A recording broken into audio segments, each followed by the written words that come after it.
In episode 52, iPiffle on what is considered as natural evil in the world. Philosophers have divided evil into two main types, natural evil and moral evil.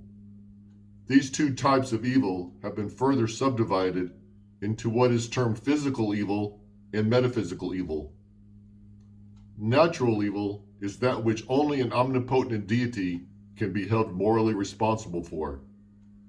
Its occurrence is totally outside of man's realm. The fact that natural evil occurs is often an argument in stark contrast to the belief that God is both omnibenevolent and or omnipotent. Natural evil only has victims, and it includes anything which causes people harm that is out of their control.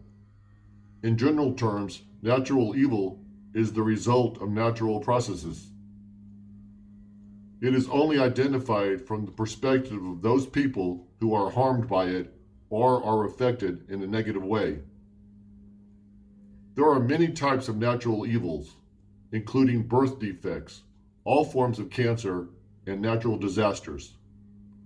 Simply stated, natural evil is any phenomena which occurs naturally and inflicts suffering on any living being without any obvious or mitigating good.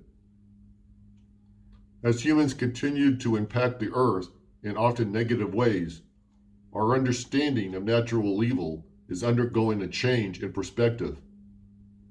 Many events that now cause harm to man were in the past considered to be beyond man's control.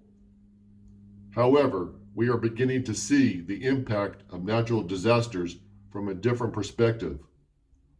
Global warming and many other actions taken by man can greatly impact the negative consequences of natural disasters.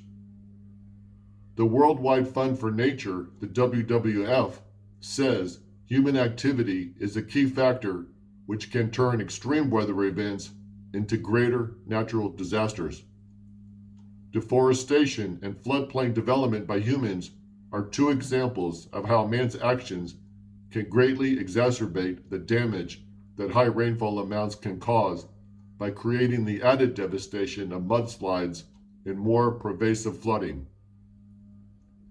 In the case of an earthquake, additional innocent people might suffer injury or death resulting from man's overbuilding in earthquake-prone areas and because of man's propensity to put profit over safety when designing and constructing buildings that could be made more earthquake-proof.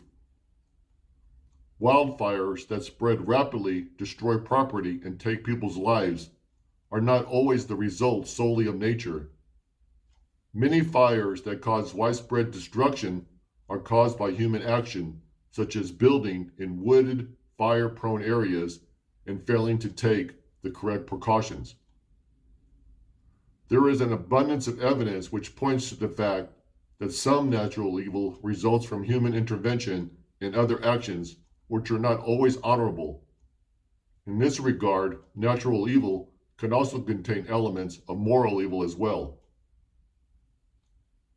Other than from natural disasters, natural evil can also include those things that cause a person mental anguish, such as anxiety, remorse, disappointment, and the like, are all causes of people suffering in varying degrees. Even limitations of one's intelligence can cause mental anguish and is an example of natural evil, as it can be a limiting factor in a person's life, which can hold him back in relation to other people.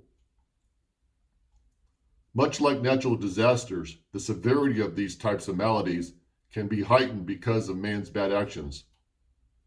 Maternal drug and alcohol abuse can impact the mental development of a child, for example. Parents, as well as society, can also be the cause of mental anguish. These types of actions can also spill over into the realm of moral evil. However, for those things which are completely outside of man's control and causes him to suffer, whether it be physically or mentally, and with no person or persons to blame, these would all be considered natural evils.